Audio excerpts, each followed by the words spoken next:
नमस्कार।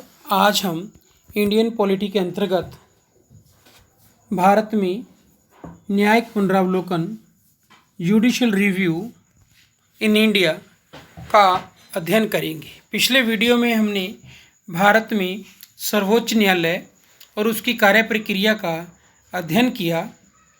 इस वीडियो में हम न्यायिक पुनरावलोकन जहाँ न्यायिक समीक्षा का अध्ययन करेंगे। पुनरावलोकन का अर्थ है फिर से देखना। न्यायिक पुनरावलोकन या न्यायिक समीक्षा का अर्थ है संसद तथा विधान पालिकाओं द्वारा पारित किए गए कानूनों तथा कार्यपालिका एवं प्रशासनिक अधिकारियों द्वारा किए गए कार्यों की समीक्षा करना है।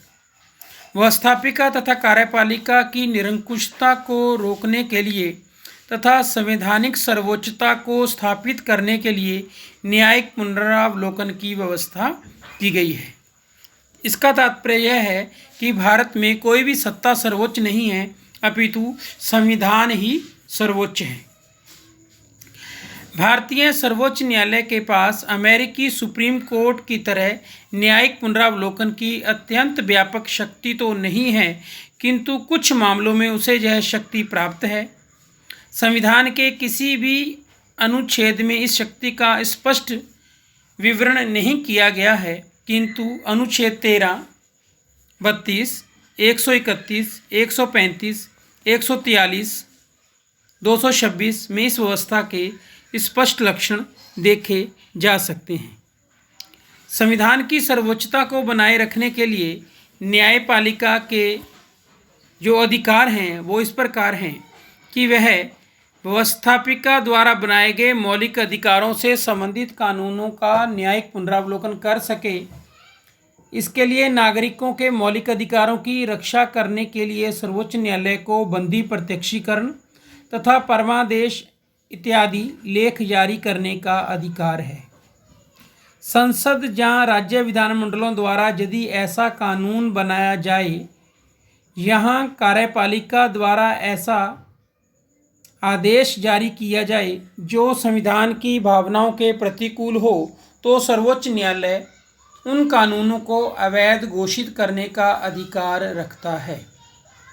केंद्र और राज्यों के बीच यदि कोई संवैधानिक विवाद की स्थिति पैदा होती है तो निर्णय देने का अंतिम अधिकार सर्वोच्च न्यायालय का है। यदि कोई संविधान संशोधन अनुच्छेद 368 द्वारा निर्धारित प्रक्रिया के अनुरूप नहीं किया गया है, तो सर्वोच्च न्यायालय को उसका पुनरावलोकन करने का अधिकार है। तो यह हमने देखे कि न्यायपालिका किस प्रकार संवैधानिक सर्वोच्चता को बनाए रखने के लिए प्रयास करती है। अब हम देखेंगे कि न्यायिक समीक्षा का अर्थ क्या होता है। न्यायिक समीक्षा या न्यायिक पुनरावलोकन के सिद्धांत की उत्पत्ति एवं विकास अमेरिका में हुआ। इस सिद्धांत का प्रतिपादन पहली बार मारबरी बनाम मेडिसन 1803 ईस्वी के जटिल मुद्दे पर जॉन मार्शल द्वारा किया गया, जो अमेरिकी सर्वोच्च न्यायालय के तत्कालीन मुख्य न्यायाधीश थे। भारतीय संविधान स्वयं न्यायपालिका को न्यायिक समीक्षा की शक्ति देता है, सर्वोच्च न्यायालय एवं उच्च न्यायालयों को। साथ ही सर्वोच्च न्यायालय ने घोषित कर रखा है कि न्यायिक समीक्षा को न्यायपालिका की शक्ति संविधान की मूलभूत विशेषता है, तथापि संविधान में वह मूलभूत ढांचे का एक तत्व है। न्यायिक समीक्षा की शक्ति न तो संविधान संशोधन के द्वारा कटौती की जा सकती है और न ही इसे हटाया जा सकता है। न्यायिक समीक्षा का तात्पर्य एक ऐसी संस्थागत व्यवस्था से है जिसमें न्यायालय द्वारा विधायिका और कार्यपालिका के द्वारा बनाए गए कार्यों की संवैधानिकता का परीक्षण किया जाता है। भारतीय संविधान की संघीय व्यवस्था में संघ और राज्यों के मध्य शक्तियों का विभाजन है और इस शक्ति विभाजन के उल्लंघन को रोकने के लिए न्यायिक समीक्षा का प्रबंध किया गया है। न्यायिक समीक्षा का विषय क्षेत्र किसी विधायी अधिनियम अथवा कार्यपालिकाई आदेश की संवैधानिक वैधता को सर्वोच्च न्यायालय या उच्च न्यायालय में निम्नलिखित 3 आधारों पर चुनौती दी जा सकती है। नंबर 1, वह मौलिक अधिकारों का उल्लंघन करता है, वह उस अधिकारी की सक्षमता से बाहर है जिसने इसे बनाया है, तथा यह संवैधानिक प्रावधानों के प्रतिकूल है। संविधान में समीक्षा शब्द का उपयोग कहीं नहीं हुआ है, तब भी कुछ अनुच्छेदों के प्रावधान सर्वोच्च न्यायालय उच्च न्यायालयों को न्यायिक समीक्षा की शक्ति प्रदान करते हैं। वे निम्न प्रकार से हैं। आर्टिकल 32 मौलिक अधिकारों को लागू करवाने के लिए सर्वोच्च न्यायालय जाने के नागरिकों के अधिकार की गारंटी करता है, साथ ही सर्वोच्च न्यायालय को शक्ति देता है कि वह इसके लिए निर्देश, आदेश और न्यायाधीश जारी करे। आर्टिकल 131 केंद्र तथा राज्य एवं अंतर्राज्यीय विवादों के लिए सर्वोच्च न्यायालय का मूल क्षेत्राधिकार निश्चित करता है। आर्टिकल 135 सर्वोच्च न्यायालय को किसी संविधान पूर्व के कानून के अंतर्गत संघीय न्यायालय फेडरल कोर्ट के क्षेत्राधिकार एवं शक्ति का प्रयोग करने की शक्ति प्रदान करता है। आर्टिकल 143 राष्ट्रपति को कानून संबंधी किसी प्रश्न के तथ्य पर अथवा किसी संविधान पूर्व की वैधानिक मामलों में सर्वोच्च न्यायालय की राय मांगने के लिए अधिकृत करता है। अनुच्छेद 226 उच्च न्यायालयों को मौलिक अधिकारों को लागू करने या किसी अन्य प्रयोजन से निर्देश, आदेश या रिट जारी करने की शक्ति प्रदान करता है। तो यह हमने देखा कि न्यायिक समीक्षा का विषय क्षेत्र और ऐसे कौन से प्रावधान हैं जिनके तहत न्यायपालिका न्यायिक समीक्षा की शक्ति का प्रयोग करती है। अब हम देखेंगे कि न्यायपालिका के द्वारा जो न्यायिक समीक्षा की जाती है उसकी आलोचना की जाती है। सर्वोच्च न्यायालय द्वारा देश के सामाजिक, आर्थिक समता, न्याय तथा विकास को लक्ष्य करके कई महत्वपूर्ण निर्णय दिए गए। तथापि सर्वोच्च न्यायालय का न्यायिक पुनरावलोकन अधिकार पर्याप्त आलोचना का विषय रहा है। इसके आलोचना के निम्न आधार हैं। पहला बिंदु है रूढ़िवादी निर्णय, कंजर्वेटिव डिसीजंस।